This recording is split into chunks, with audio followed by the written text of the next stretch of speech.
Let's practice more with the one-to-one property of logarithms to help us solve equations. So the one-to-one property says if you have log of the same bases on each side, in this case log base 3, and they each have their own individual arguments. An argument is the piece that comes behind the logarithm. When you have it set up like this, then it's basically the logs match up, you can cancel them out, and you're just solving the equation, x equal to 12, and what's nice is it solves itself. So the one-to-one property of logarithms, it says if you have log base a of x equal log base a of y, then drop the logs and just solve x equal to y, in this case, x equal 12. Same thing's happening here. Log of some argument equal log of another argument. The bases are the same, and actually we're going to get into this, but whenever there's not a base written on your log, it's understood to be log base 10, which is it's called the common logarithm. When those match up, all I have to do is pretty much just drop those logarithms and set 2x plus 1 equal 3x. Now that's a pretty simple equation to solve. Let's just subtract 2x, and I'll have 1 equal to 3x minus 2x, which is x. So that one solves pretty easily. One-to-one property of logarithms. Finally, log base 4 of an argument equal log base 4 of another argument. The logs match, we drop them, solve the resulting equation, x minus 6 equal 10. X squared minus 6 equal 10. Well, let's solve that guy. Let's add 6. So I'll get x squared equal to 16. And good old quadratic comes in where we square root both sides. And we'll end up with a plus or minus square root of 16, which comes up to be plus or minus 4. So the one-to-one property of logarithms. And just as a note here, let's recall the one-to-one property of exponential equations. Let's do that right here. Said if we have a to the x equal a to the y, then x has to be equal to y. So if I had, let's say, 3 to the x power equal 3 to the 5x minus 2 power, the one-to-one property says since those bases are the same, all I need to do is set the exponents equal. Those bases match, can wipe them out, so I'm left with x equal 5x minus 2. And I can solve that. Let's bring the 5x over, negative 5x plus x equal negative 2. So I get negative 4x equal negative 2. And if I divide by negative 4, I get x equal to 1/2. So that's the one-to-one property, a review of the one-to-one property for exponents, exponential equations.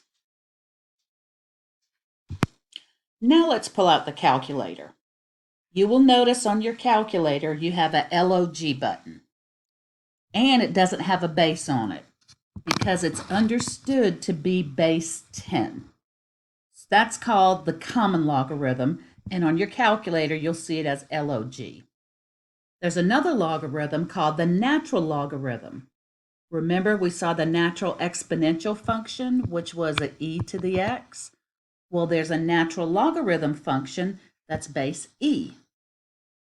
It will not be written as log base e on your calculator or anywhere else. It will be written as ln(x). So your calculator, you'll see an ln button denoting the natural logarithm. Usually, when you're beginning to work with these, whenever you see the ln, I kind of suggest that you pencil in the base e. And whenever you see the log, pencil in the base 10 for now until you get used to understanding what those bases are. So on your calculator, you will see the LOG button. It's right above it is a 10 to the x. So that reminds you, hey, this is log base 10. And the LN button, right above it, you'll see e to the x. So that reminds me, hey, this is log base e, my natural logarithm. So if I want to find some values like log of 134, I would press the LOG button for common logarithm, type in the number 134, and find the common logarithm of 134. So it's 2.127. 2.127. Let's check out ln of 85. So on our calculator, we'll hit the ln button for the natural logarithm. We'll type in the 85, calculate it, and it's 4.442.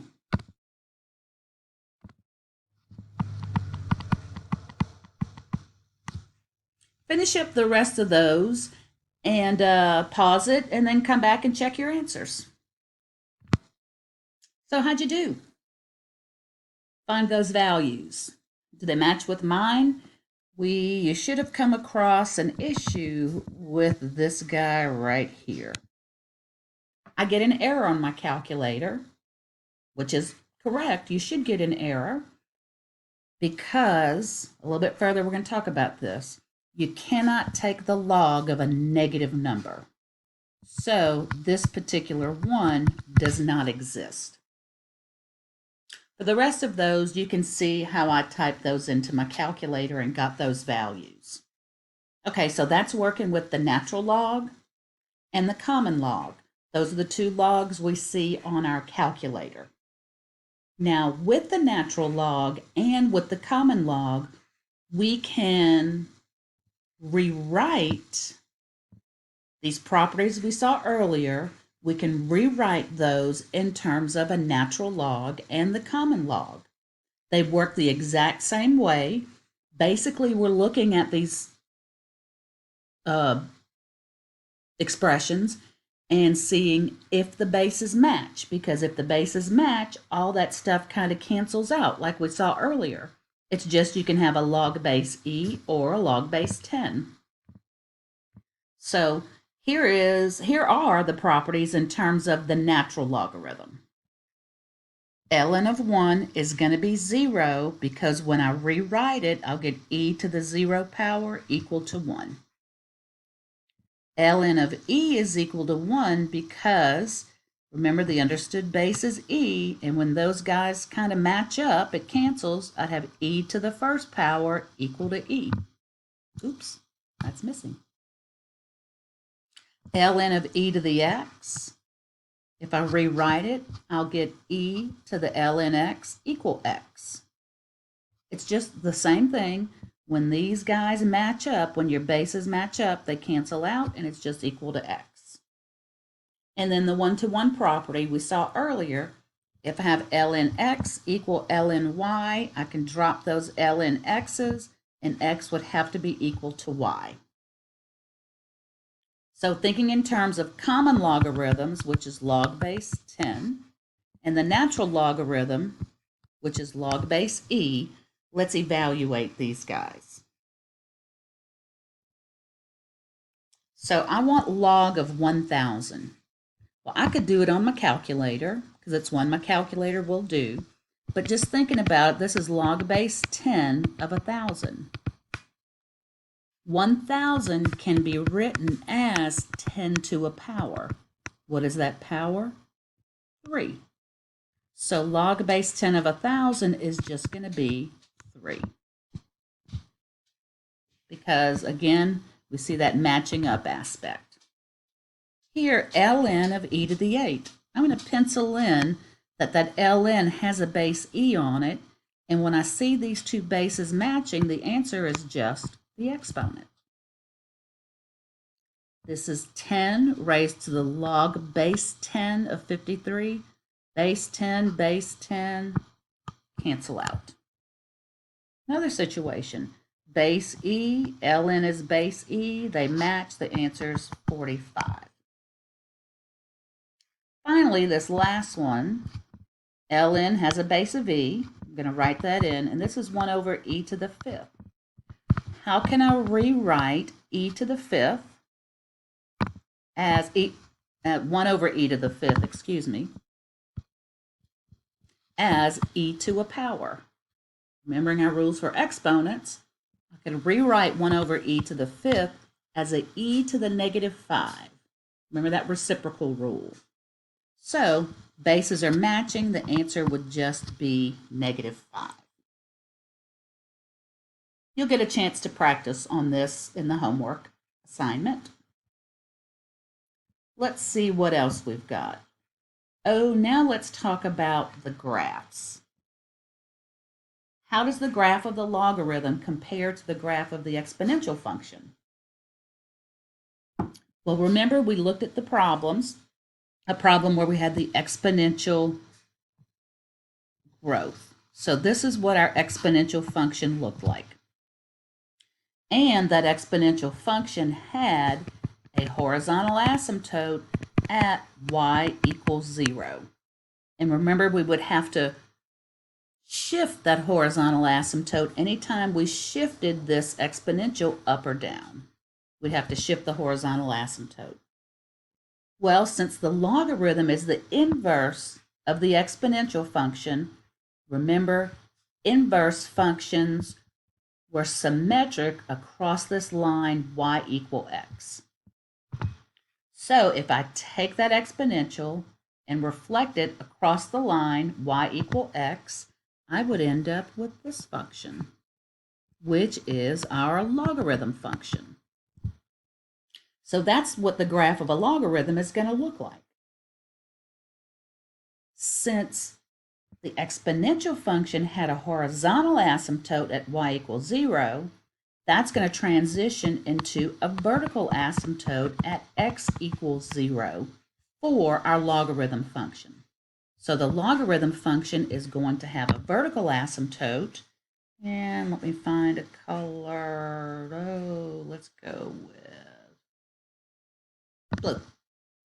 Okay, it's going to have a vertical asymptote that runs here for the logarithm function. So vertical asymptote at x equals 0. We can look at the ordered pairs. They just end up getting switched. Here I have an x value of negative 2. If I have a y value of negative 2, then it maps to a 1/4. Same thing here, negative 2 maps to a 1/4. However, the x's and y's are switched when you go from the exponential to the log. And again, that's because they are inverses.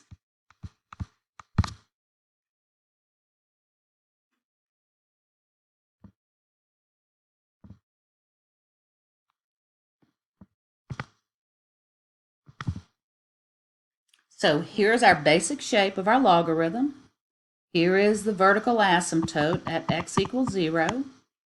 If I shift this guy left or right,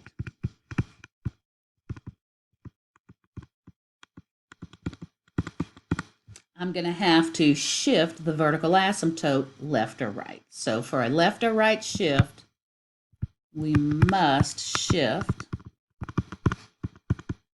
the vertical asymptote left or right. Now, how are we going to know if we have a left or right shift? Well, that shift comes in, let's say we had log base 3. Left or right shifts come inside the function. So if I had log base 3 of x plus 2 with the plus 2 inside the log, then that means I'm going to shift left 2. Just recalling those rules for transformations. Also, you'll notice the graph of the logarithm, and let's back up a little bit to look at this one. This blue graph of this logarithm, its domain is going to be everything greater than 0. So the domain is on this positive side of the x-axis, which means we can't ever take the log of a negative number. So that's why this guy over here did not exist, because it's the log of a negative number, And the domain of a logarithm are those values greater than 0. Okay, so the domain of our logarithm functions is 0 to infinity. And notice it does not include the 0 because that's where the asymptote is. That's why we've got a parenthesis on that 0. That's where the asymptote is, so it's not going to include the asymptote. So can't ever take the log of a negative number. So taking a look at this logarithm, this guy is being shifted 3 units to the right.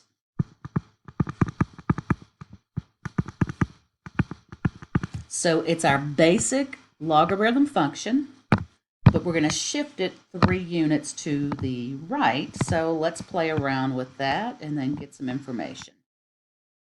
Okay, so the vertical asymptote is normally here at 0, but I'm going to shift it 3 to the right. So the vertical asymptote is now here. But what I'm going to graph is just the basic logarithm curve that we saw earlier. So the graph of this would just look like my logarithm curve that's been shifted 3 units to the right. And that x-intercept ends up being at 4. Because if I backed up, whoops, right here, this x-intercept is normally at 1. But if I shift it 3 units to the right, it ends up being at 4. So vertical asymptote at 3, that x-intercept is at 4, so I want to state the domain. So notice since we shifted it 3 to the right, the domain starts at 3 and goes to infinity. Now the range is always going to be all real numbers, and that never changes. The range is all real numbers. Just like for the exponential function, the domain was all real numbers. For its inverse, the range is all real numbers. And then the asymptote here is at x equals 3. Why don't you try graphing these last 3 logarithms? Pause the video, work on it, and then come back and check your work. So let's wrap it up by looking at these few graphs. The log of x plus 2 is going to shift 2 units to the left, which gives us a vertical asymptote at -2. Domain to be -2 to infinity with a parenthesis on that vertical asymptote. Range will always be negative to positive infinity. Here, let's graph negative log base 2 of x plus 2.